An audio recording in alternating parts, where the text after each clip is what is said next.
Most technicians and customers understand that the Serpentine drive belt needs to be replaced at some point. Belts are a common maintenance item. At Continental, we encourage belt inspection at regular intervals in order to spot the signs of belt wear. Regular inspection should occur during all oil change maintenance and certainly at 30,000, 60,000, and 90,000 mile intervals. In addition, belt inspection should also include all aspects and components of the Serpentine belt drive, which includes tensioners and pulleys. Most cars on the road today have a single belt drive system that runs all the important accessories, including the alternator, AC compressor, power steering, and water pump. The belt is running these accessories from both sides and is working harder than ever.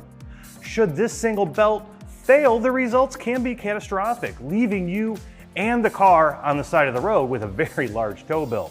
Spotting and diagnosing belt noise and belt wear problems is very important. Serpentine belts made of rubber will wear and fail over time. In addition, tensioners and pulleys have bearings and seals that will wear and fail over time also. At the time of belt replacement, all drive components, including the belt tensioner and pulley, should be replaced at the same time. Continental offers a Serpentine belt drive kit that includes not only the belt, but the other drive components. Here is an example of the Continental Serpentine drive kit. What is inside the box for a belt kit? We are going to find out. Also, we are going to understand how one part number can save you from having to source multiple components from multiple suppliers. Here is a Continental K49245 belt drive kit. Let's first remove the sleeve that is over the box.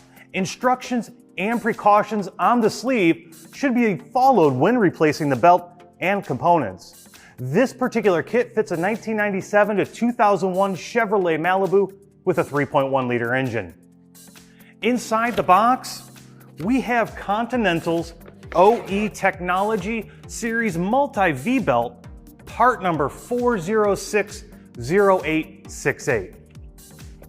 Next, we have the belt tensioner, which is part number 49245. It is recommended that the tensioners are replaced with the belt. Tensioners do wear out over time. These units are more than just springs. They have components inside that dampen the movement of the arm and pulley.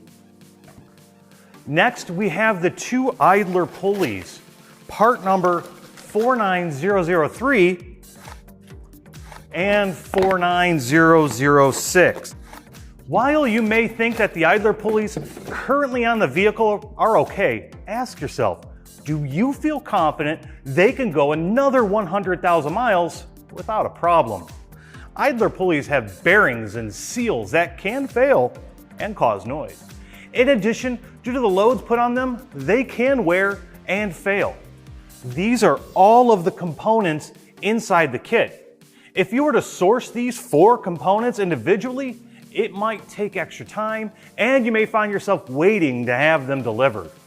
With this one kit, you get all of the parts to restore the accessory drive belt system to like new condition so the replacement belt can last just as long as the original. When replacing the Serpentine belt, it is so important to replace the tensioner and pulley in the drive system as well. Doing the complete job will bring the drive system back to its original condition and maximize the life of all related components. Thanks for watching.